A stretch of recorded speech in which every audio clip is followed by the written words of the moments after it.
আসসালামু আলাইকুম প্রিয় শিক্ষার্থীরা। কোর্সটিকায় আজকে আমি আলোচনা করব ডিজিটাল প্রযুক্তি এই বিষয়ে একটি প্রশ্নপত্র নিয়ে।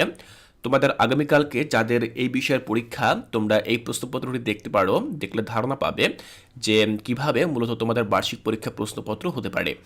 দেখো, এখানে যে প্রশ্নপত্রটি আমি সংগ্রহ করেছি সেটি হচ্ছে মানিকগঞ্জ সরকারি উচ্চ বিদ্যালয়, এই স্কুলে এই প্রশ্নপত্রের মাধ্যমে পরীক্ষা নেওয়া হয়েছে। তো বিভিন্ন স্কুলে প্রশ্নপত্রগুলো তোমরা একটু যাচাই বাছাই করবে, একটু অ্যানালাইসিস করবে, তাহলে মূলত তোমরা প্রশ্নপত্র সম্পর্কে আইডিয়া পাবে। দেখো, এটি হচ্ছে বার্ষিক পরীক্ষা 2024 পরীক্ষার প্রশ্ন, শ্রেণী অষ্টম, বিষয় ডিজিটাল প্রযুক্তি, সময় 3 ঘন্টা, পূর্ণমান হচ্ছে 100। প্রথমে আমরা এখান থেকে বেশ কিছু এমসিকিউ দেখে নেব। আমরা ক বিভাগে যে এমসিকিউগুলো পাবো সেখানে মোট 15টি এমসিকিউ থাকবে।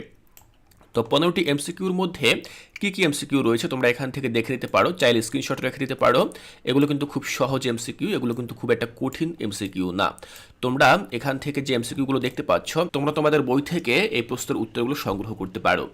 এরপরে আমরা যদি পরবর্তী পৃষ্ঠায় যাই, সেখানে আমরা যে এক কথায় প্রশ্নের উত্তর এগুলো দেখতে পাবো। দেখো, এক কথায় প্রশ্নের উত্তর এখানে 10টি প্রশ্ন রয়েছে। যেমন 16 নম্বর বলা হয়েছে, মুঠোফোন নিরাপদ ব্যবহারের জন্য কি করা হয়? মুঠোফোন নিরাপদ ব্যবহারের জন্য কি ব্যবহার করা হয়? অফলাইনে মানুষের ব্যক্তিগত তথ্য হাতিয়ে নেয় কারা? মাধ্যমিক পর্যায়ে শিক্ষার্থীদের জন্য ডিজিটাল লিটারেসি কোর্সটি কোথায় করা যায়? অ্যাডোবি ইলাস্ট্রেটর কি ধরনের সফটওয়্যার? পাথফাইন্ডার কোন মেনুতে পাওয়া যায়? পাথফাইন্ডার কোন মেনুতে পাওয়া যায়? অষ্টম শ্রেণীর বিজ্ঞান বই কোন ওয়েবসাইট থেকে ডাউনলোড করা যায়? দ্রুত ডেটা পরিবহনের জন্য কোন ধরনের তার ব্যবহার করা হয়? ওয়াকিটকিতে কোন মুড ব্যবহার করা হয়? মেট্রোপলিটন এরিয়া নেটওয়ার্কের বিস্তৃতি কত? কম্পিউটার থেকে প্রাপ্ত ডিজিটাল ডেটাকে অ্যানালগ রূপান্তর করে কোনটি? তো আমরা এখান থেকে দেখে নিলাম 10টি এক কথায় উত্তর দাও এই টাইপের প্রশ্ন। তোমরা এগুলো খুব ভালোভাবে প্র্যাকটিস করো। এরপরে আমরা চলে যাব খ বিভাগে সংক্ষিপ্ত প্রশ্নে। এখানে তোমরা যে প্রশ্নগুলো দেখতে পাচ্ছ এগুলো হচ্ছে সংক্ষেপে উত্তর দেওয়ার মতো প্রশ্নগুলো। আমরা প্রশ্নগুলো দেখে নিচ্ছি। একে বলা হয়েছে ওয়েব পেজ বলতে কি বোঝো? 2 ডিজিটাল ফুটপ্রিন্ট কাকে বলে? 3 সাইবার ক্রাইম বলতে কি বোঝো? 4 সফট কপি বলতে কি বোঝো? 5 কিশোর বাতায়ন বলতে কি বোঝো? 6 কপিরাইট বলতে কি বোঝো? 7 সিমপ্লেক্স মোড বলতে কি বোঝো? 8 রাউটার কি? 9 ল্যান কাকে বলে? 10 ফায়ারওয়াল কি?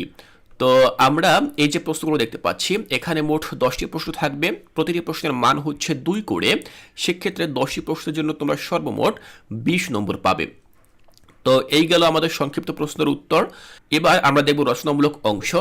সেখানে আমরা 5টি প্রশ্ন পাবো। তো এখানে এই যে প্রশ্নগুলো দেখতে পাচ্ছ ক থেকে ও পর্যন্ত, কয়ে বলা হয়েছে ফিশিং কাকে বলে? ফিশিং এর হাত থেকে নিজেকে নিরাপদ রাখার ধাপগুলো লিখো। ক্ষয়ে বলা হয়েছে একটি ই কমার্সের উদ্যোগ গ্রহণের পরিকল্পনায় কি কি বিষয় বিবেচনা করতে হয় বর্ণনা করো। গ ব্যান্ডউইথ কি, এর সুবিধা ও অসুবিধাগুলো লিখো। ঘয়ে বলা হয়েছে অতিরিক্ত সামাজিক যোগাযোগ মাধ্যম ব্যবহারের ক্ষতিকর দিকগুলো লিখো। ও সেবা পরিকল্পনায় টিসিভি বা টাইম কস্ট ভিজিট কেন বিশেষভাবে বিবেচনা করা হয় বর্ণনা করো।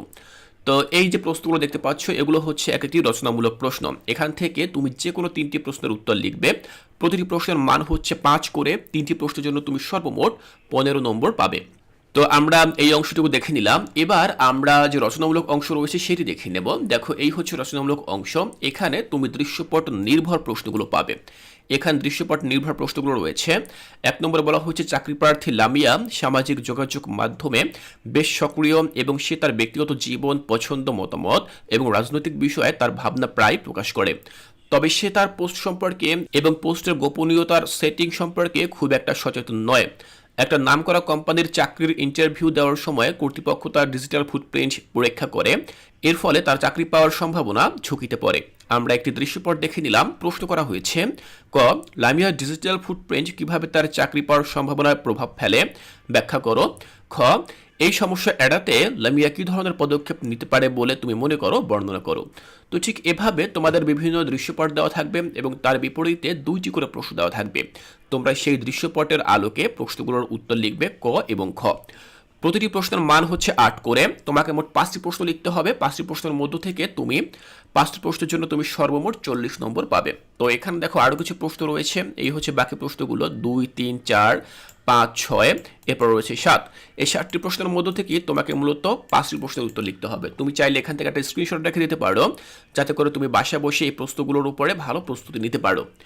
শিক্ষার্থীরা, তাহলে এই ছিল আজকে অষ্টম শ্রেণীর ডিজিটাল প্রযুক্তি বার্ষিক পরীক্ষার একটি প্রশ্নপত্র। এর পরবর্তী ক্লাসে আমি আরও কিছু প্রশ্নপত্র নিয়ে তোমাদের সাথে আলোচনা করব, যাতে করে তোমাদের বার্ষিক পরীক্ষার প্রস্তুতি আরও ভালো হয়। শিক্ষার্থীরা, তোমাদের জন্য অনেক অনেক শুভকামনা রইল।